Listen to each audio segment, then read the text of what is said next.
Hello everyone, welcome to students paradise. आज हम लोग मैथमेटिक्स का एक इंपॉर्टेंट चैप्टर शुरू करने वाले हैं, वो है अलजेब्रा। अलजेब्रा ना कि एकेडमिक्स के लिए, प्रैक्टिकल लाइफ के लिए भी बहुत ज्यादा जरूरी है। तो अलजेब्रा को अच्छे से जानना जरूरी है। सारे कॉन्सेप्ट, जो भी बेसिक कॉन्सेप्ट है अलजेब्रा का, वो हम डिस्कस करेंगे और कुछ प्रैक्टिकल एग्जांपल्स भी हम लोग देखेंगे। ठीक है, तो चलो आज का क्लास शुरू करते हैं।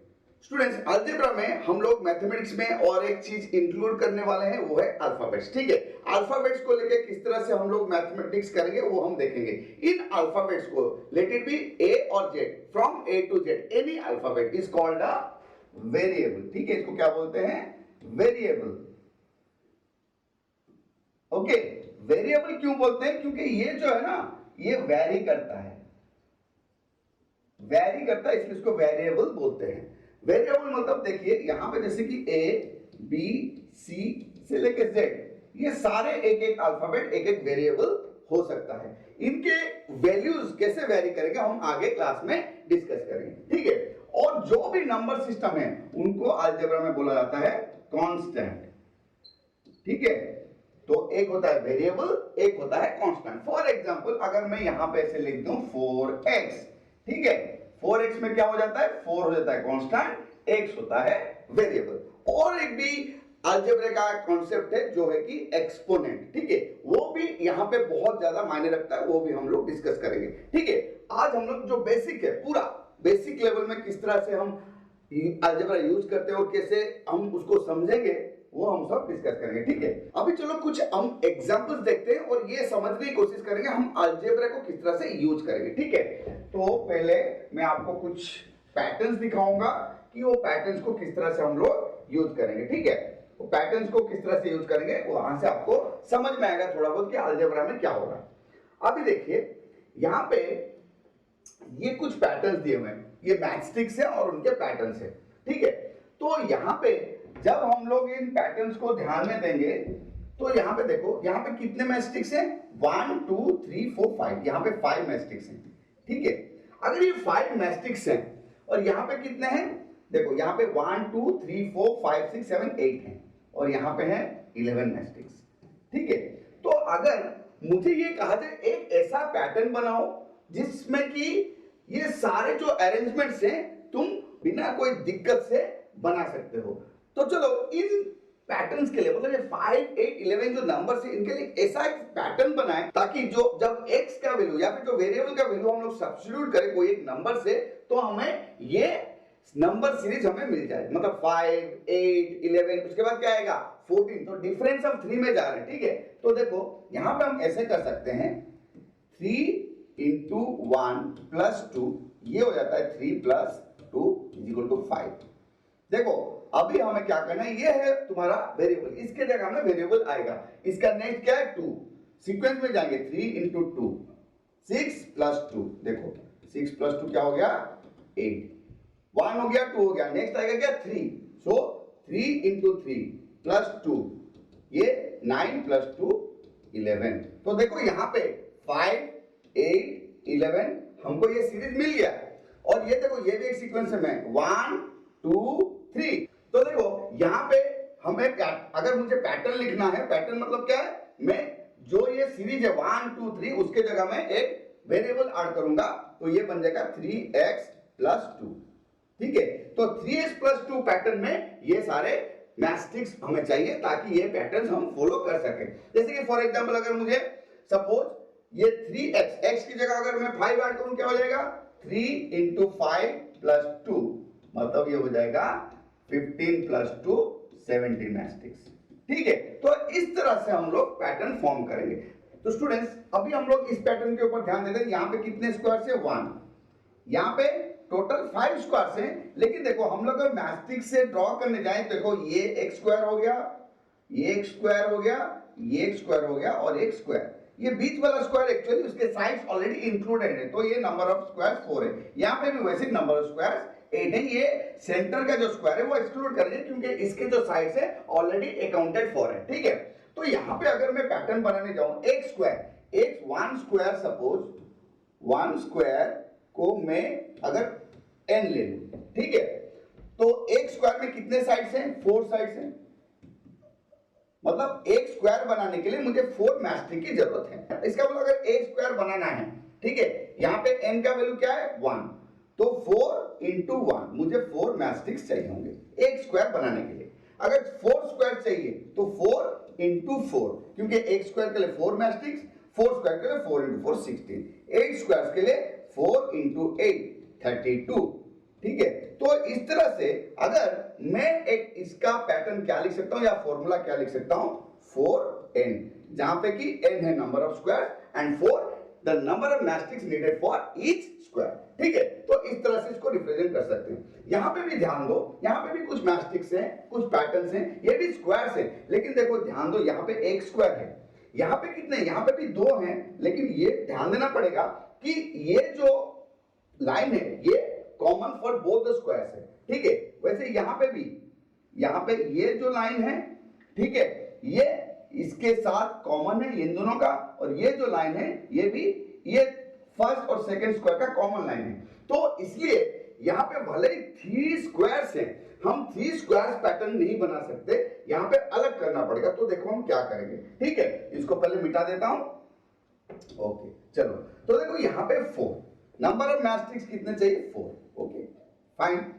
यहां पे कितना है टोटल नंबर, पहले चलो टोटल नंबर ऑफ मैस्टिक्स देख देते हैं। यहां पे 4, ठीक है, यहां पे कितने 4 5 6 7, यहां पे कितना है 4 5 6 7 8 9 10, यहां पे कितने हैं 4 5 6 7 8 9 10 11 12 13। तो ये जो नंबर सीरीज बन रहा है इसके हिसाब से हमें एक पैटर्न बनाना पड़ेगा। तो हम क्या कर सकते हैं, यहां पे देखो ये क्या हो रहा है 4 को हम ऐसे लिख सकते हैं 3 इंटू 1 प्लस 1, तो ये 3 प्लस 1 हो जाता है 4। अगेन 7 मतलब 3 2 जा 6 प्लस 1, तो मतलब 6 प्लस 1 7 है। अगेन 10 3 3 जा 9 प्लस 1, ठीक है, तो 9 प्लस 1 ये हो जाता है 10। तो ये सारे नंबर्स को पाने के लिए हम एक कॉमन नंबर ले रहे हैं 3, उसके साथ एक सीरीज ऑफ नंबर को मल्टीप्लाई कर रहे हैं, मतलब 3 इंटू 1 2 3, ये सीरीज अगर हम ले लें और लास्ट में अगर 1 ऐड कर लें तो हमें ये सीरीज मिल जाएगा।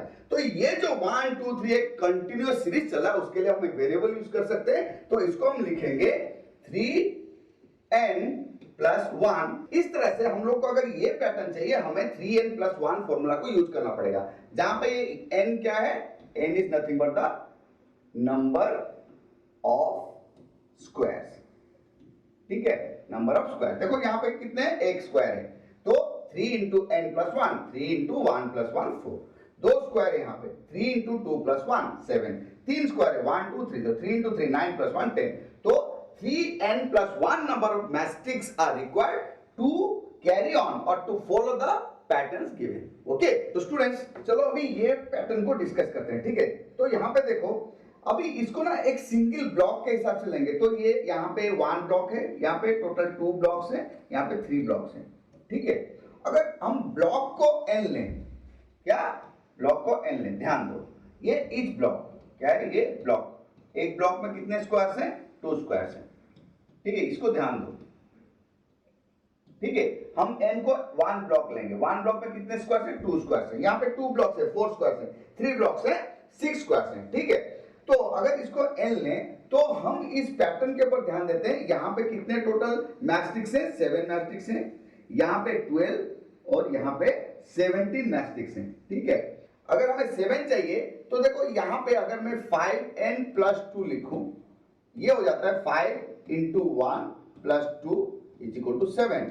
फिर दूसरा नेक्स्ट क्या है, n का नेक्स्ट वैल्यू होगा 2, 5 इंटू 2 प्लस 2, 10 प्लस 2 12, फिर 5 इंटू 3 प्लस 2, 15 प्लस 2 17। तो ये बनेगा हमारा पैटर्न। तो पैटर्न क्या बन जाएगा 5n प्लस 2, जहां पे एक 5 एक कांस्टेंट है और ये n वेरिएबल है, n का वैल्यू क्या है, n is equal to 1 2 3 and so on, ठीक है। ये नेचुरल नंबर सीरीज पूरा का पूरा अगर मैं यहाँ पे मल्टीप्लाई करूं तो ये पैटर्न्स को अगर हम फॉलो करें तो हम नंबर ऑफ मैस्टिक्स कितना चाहिए ये हम आराम से बोल सकते हैं। अगर मुझे कोई बोले कि इस तरह से अगर सपोज मुझे 5 ब्लॉक्स चाहिए, 5 ब्लॉक्स अगर चाहिए कोई बोल रहा है तो 5n+2, ठीक है, 5n+2, इसका मतलब हो गया 5 × 5+2, तो ये हो जाएगा 25+2 मतलब 27 मैचस्टिक्स मुझे चाहिए।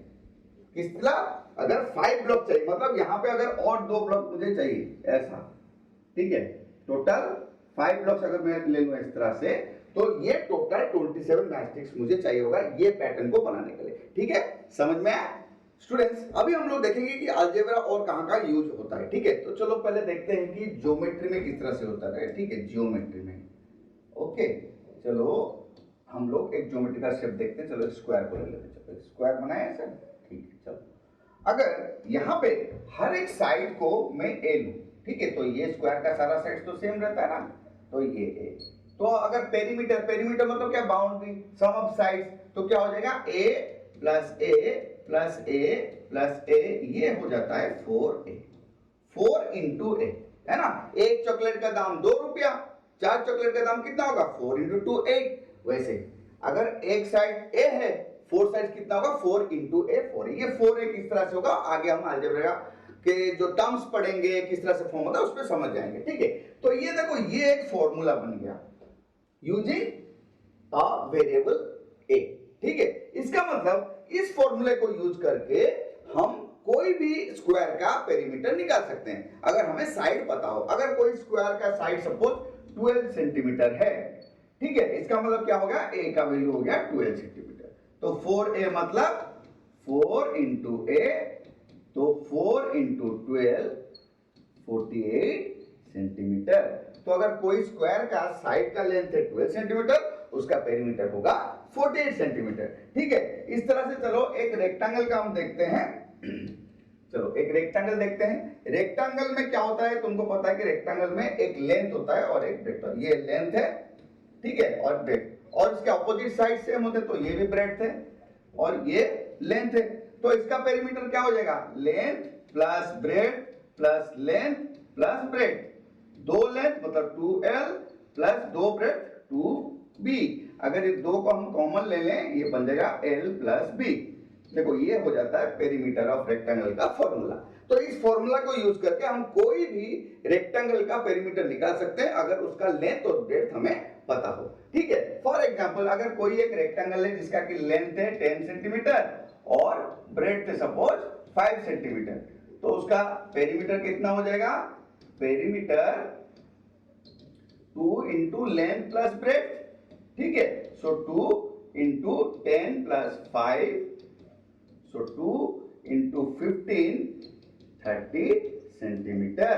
So the perimeter of a rectangle having length 10 centimeter and breadth 5 centimeter is equal to 30 centimeter. इस तरह से हम लोग अलजेब्रा को यूज करके ज्योमेट्री का कैलकुलेशन भी कर सकते हैं, ठीक है। और कहां पे हम यूज करेंगे, और अगर हमको देखा जैसे हम लोगों ने पैटर्न्स फॉर्म किया, हमने इस तरह से कुछ भी ज्योमेट्री के भी कैलकुलेशंस, हम ये सिर्फ 2 एग्जांपल थे, और भी बहुत सारे जितने भी ज्योमेट्रिकल शेप्स हैं, लेट इट बी 2 डायमेंशनल और 3 डायमेंशनल, सबका फॉर्मूला हम निकाल सकते हैं और उसको यूज करके हम कोई भी ज्योमेट्रिकल शेप्स का एरिया हो गया या पेरीमीटर बहुत सारे निकाल सकते हैं, ठीक है। आगे हम लोग बड़े क्लासेस में सब डिस्कस करेंगे, ठीक है। तो और देखो अगर प्रैक्टिकल यूज देखूं मैं, ठीक है, प्रैक्टिकली अगर मैं देखूं, सपोज मुझे किसी का एज पता नहीं है, सपोज एक बंदा है ए, ये कोई एक लड़का है, बॉय है, ठीक है, और एक कोई लड़का है बी, ये बी और एक लड़का है, ठीक है, ये बॉय 1 है बॉय 2। मुझे ये बोला जाता है कि जो age of B is 5 years more than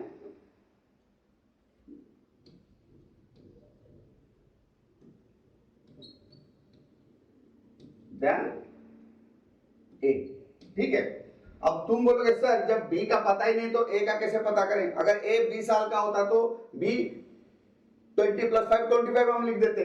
तो यहाँ यही पे हमें देखो, यहाँ पे हम लोग यूज कर सकते हैं अलजेब्रा को कि एक तरह से इसको रिप्रेजेंट कर सकते हैं। तो बी का एज कितना होगा, ए का एज हो गया तुम्हारा, सपोज हम यहाँ पे लेंगे क्या, let age of A is equal to X, ठीक है, एक वेरिएबल एक्स की जगह पे कुछ भी ले सकते हो, ठीक है। तो b का कितना हो गया, so age of b is equal to x more than a है, ठीक है। अभी a का कितना x, कितना मोर देन मतलब प्लस, कितना साल 5 years 5, ठीक है। तो इस तरह से b का एज जो है हम अलजेब्रा यूज करके रिप्रेजेंट कर सकते हैं x प्लस 5 years। मतलब अगर ये बंदा कोई भी हो, इसका अगर मुझे एज पता चल जाए तो b का पता चल जाएगा। अगर a का एज, सपोज a का एज है 35, b का कितना हो जाएगा, देखो b का है x plus 5, so 35 plus 5 is equal to 40 years। इस तरह से, इसलिए तो इनको वेरिएबल बोला था, इनका वैल्यू वेरी कर सकता है। एक का वैल्यू जो वेरिएबल है उसका वैल्यू अगर हमको पता चल जाए, हम दूसरा कोई वैल्यू फाइंड आउट कर सकते हैं, ठीक है। तो ये जो हमने अभी लिखा इसको क्या बोलते हैं, अलजेब्रिक एक्सप्रेशन, ठीक है, अलजेब्रिक एक्सप्रेशन। तो चलो अभी हम देखते हैं कि अलजेब्रिक एक्सप्रेशन किस तरह से हम फॉर्म कर सकते हैं, ठीक है।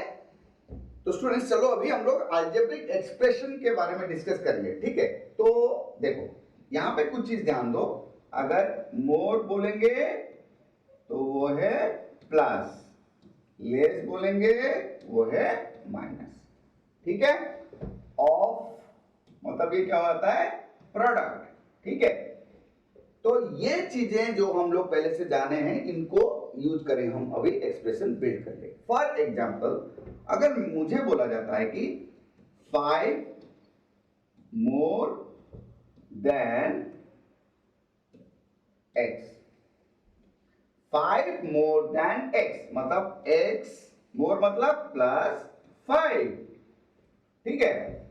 7 less than y, 7 less than y, तो y लिखेंगे उससे 7 लेस, तो -7, ठीक है।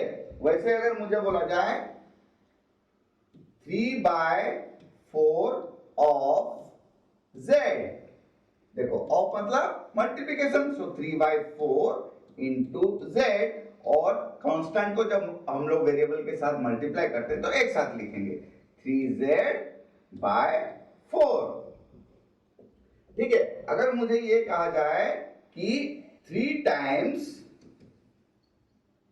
x, तो ये हो जाएगा 3 टाइम्स मतलब 3 इंटू x, तो ये हो जाएगा 3x।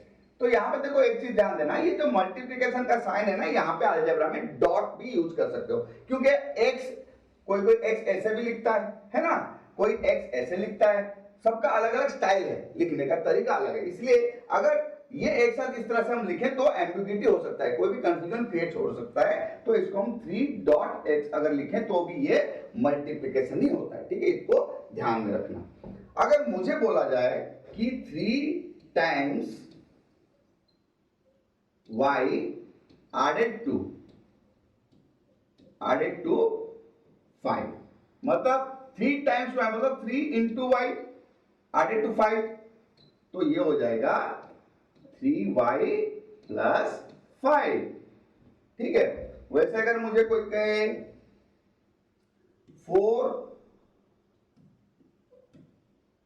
5 of x is subtracted from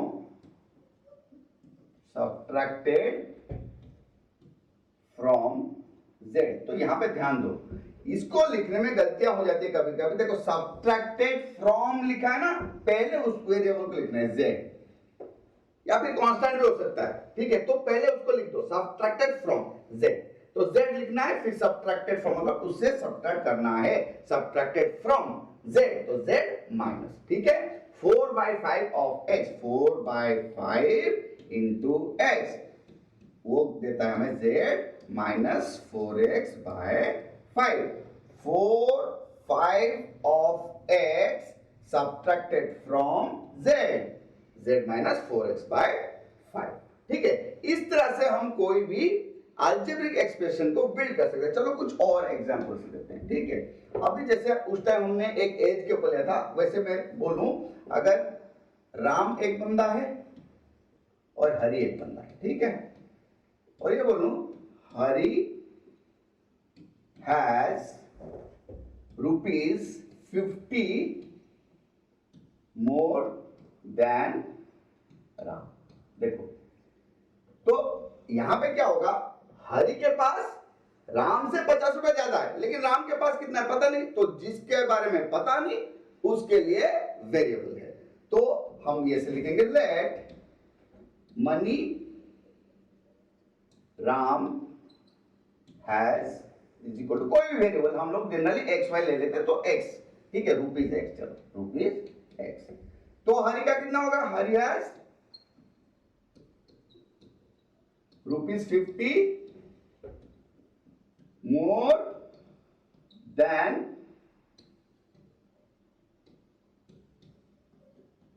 Ram. That implies Hari आज कितना है, ₹X plus ₹50, that is equal to ₹X plus 50। ठीक है, इतना रुपया किसके पास है, हरि का। ठीक है, राम के पास ₹X है, हरि के पास उससे ज्यादा 50 रुपया है, तो X plus 50 रुपीज है। अभी देखो, अगर हमें कोई बता दे कि भाई साहब राम के पास 1000 रुपया है, ठीक है, अगर राम के पास 1000 है, सपोज राम के पास 1000 रुपया है, हरि के पास कितना है, X plus 50, यहाँ पे X का वैल्यू क्या है, X is equal to ₹1000 है। तो अभी हरि का हम पता कर सकते हैं सब्स्टिट्यूट करके, सो ₹1000 plus ₹50, that is ₹1050। ठीक है, इस तरह से हम लोग हरि का अभी मनी पता कर सकते हैं। तो इस तरह से हम लोग अलजेब्रिक एक्सप्रेशन को बिल्ड करते हैं और उसको यूज करके बहुत सारे सॉल्यूशन भी करते हैं। तो वो जो हम लोग सॉल्व करते हैं एक्सप्रेशंस को, उसको क्या कहा जाता है हम आगे पढ़ेंगे। ठीक है, अभी ये चीज को अच्छी तरह से दिमाग में बैठा दो। ठीक है स्टूडेंट्स, आज हमने अलजेब्रा का कुछ बेसिक कॉन्सेप्ट्स के ऊपर डिस्कशन किया। बहुत ही इंपॉर्टेंट कॉन्सेप्ट्स है, इसको रिवाइज करना है अच्छी तरह से, उसको ध्यान से वीडियो को देखो और अच्छी तरह से सब कुछ समझ लो। अलजेब्रिक एक्सप्रेशन कैसे बिल्ड किए जाते हैं उसको अच्छी तरह से समझ लो, अलजेब्रा का जो यूजेस है उसको समझ लो, क्योंकि आगे हम लोग जो अलजेब्रा में पढ़ेंगे वो थोड़ा एडवांस होगा। ये सब अगर क्लियर हो गया है तो वो चीज तुमको भी अच्छी तरह से समझ में आ जाएगा। तो जैसे कि मैं हमेशा कहता हूं, keep practising, keep revising and most importantly keep smiling.